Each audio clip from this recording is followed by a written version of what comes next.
So, we're here in the Diamante Cave. It's Paul, Louis, myself.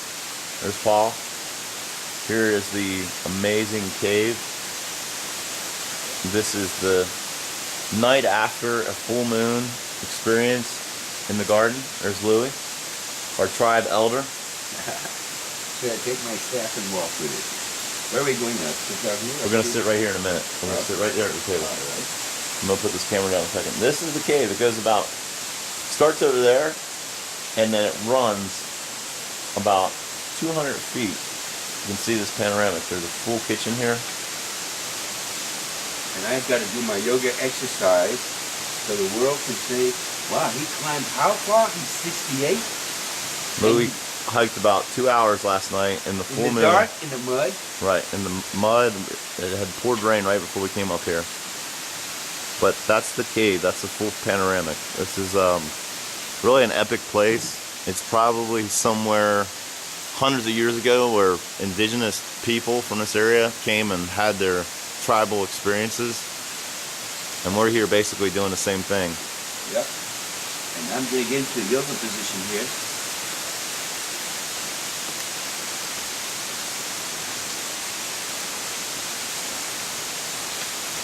So the other ironic thing about this day is that yesterday was all over world news about the earthquakes in Chile and the earthquake in Japan, and it's our belief.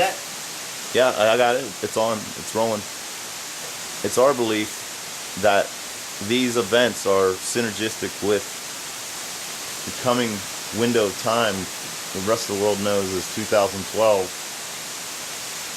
The Mayas believe it's the end of their calendar. Well, they don't believe it is the end of their calendar. It doesn't necessarily mean it's the end of days. What a lot of people think with positive consciousness is that it's the coming of window of time, of a better time, better energy, better ideals, sustainable times, the time of consumerism and capitalism going by the wayside, and positive energies are consuming those of us that are enlightened into a better era. As we can say, or I can just add to this, we forget the fact that we came as children. It's just like first it was a game. Now it's become now it's been for centuries now. This turned into a monster thing to a point that we've actually tried to kill Mother Nature. Very few of us get the chance to see such beauty. So yes, we are in a window of time where some of us are still experiencing as children those beautiful places that God made, or the great power, or whatever you want to call it. But we're still talking about an energy that has allowed us to be totally conscious and aware of the fact that we're astrophysical beings. This is not something that's very common. To most schools, they never talk about have a good time, or they're rushing you in time, not saying, wow, look how beautiful life is. Not look what time it is. Right. Because the only time it really is worth anything is in the here and now. Or when all else is spaced out. Sure. And caught up into a holocaust of madness over material planes. This is Mariposa, one of the indigenous butterflies. The blue moth. Right. So we believe that it's our time to try to make a difference in the world and try to get the word out to other people that we all need to take responsibility for our own lives and try to do something positive for the better whole of society and Mother Earth. And being in this cave is a pretty precious thing. I affectionately have nicknamed this place the eighth wonder of the world, and I think it deserves that title. It's truly a spiritual place. You can feel the energy when you're inside of this cave. It just surrounds you. It's thundering. Louis and I are going to start doing a weekly talk, a dialogue about world events and what we all can do to try to make a difference. There's going to be a humorous part where we're going to do a Cheech and Chong skit one time, and Louis definitely has some synergy with Cheech, and Chong is just another persona that will come into the picture. But yeah, it's frustrating being around people that just most of the time I don't think they take time to even realize we're all gifted with this life we have on Earth, and that it's our own individual responsibilities just to even understand that. So many people just go through life and they don't even think, I think, deep enough. I don't mean that in a negative way. It's just, it is what it is. They almost like they're robots. They're brainwashed by our media and our society. What we've been taught is normal really isn't normal. It's one way of life. It isn't the only way of life. And it's not much of life, because there are people on the earth that's grown up in the neighborhood, got their jobs, and stayed in the neighborhood, never went anywhere.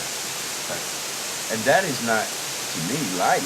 Life to me is be adventurous, be real. At 68, here I walked 2 hours uphill in the mud after a severe rain, and here I am, appreciating this beauty. And this is what we're talking about, that people forget the fact that we are totally interwoven, microcosm, macrocosm, with this whole earth, with everything that's breathing and living. We're all one. And we're all one with all things. Our first language is our eyeball. What we have in common totally forever is the fact that we live off breathing, breathing, air, prana.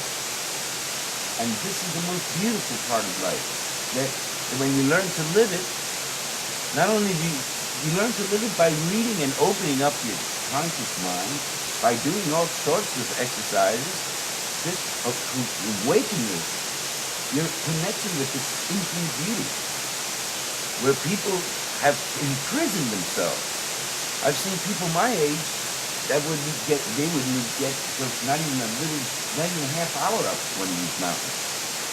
And we all have the ability, whatever age we are, whether we're 2 years old or 100 years old, to experience life, whether it's hiking up to an amazing place like this under a full moon, or going for a walk in your own neighborhood and realizing that even that time in itself is precious, whether it's in a concrete jungle or an amazing tropical jungle like this. It's a gift. It's an honor that we should cherish and not take for granted.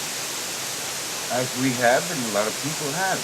For instance, we were talking about what happened yesterday, the fact that it was a full moon, and the fact that this movie, 2012, has come out, and that's come out in both ways. I've seen it in the Christian side of it, and I've also seen it in the Woody Harrelson side, right? Yeah, Woody Harrelson, of course, in the movie plays this character that's, as the rest of the world would say it, deranged, but in my eyes, he was right on it.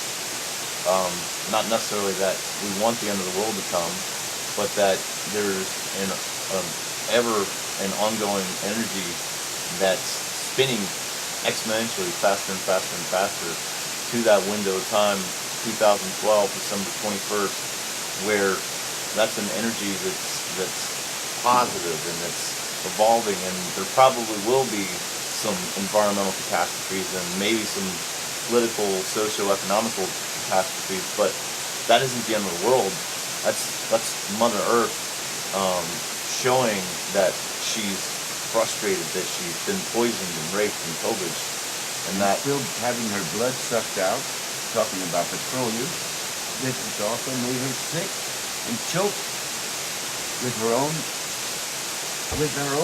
energy. Could you imagine all the things that mankind has done in this last century? With atomic bombs and hydrogen bombs, with all the speed of industry and technology, and what we almost wiped out the whole forest. almost. some of you that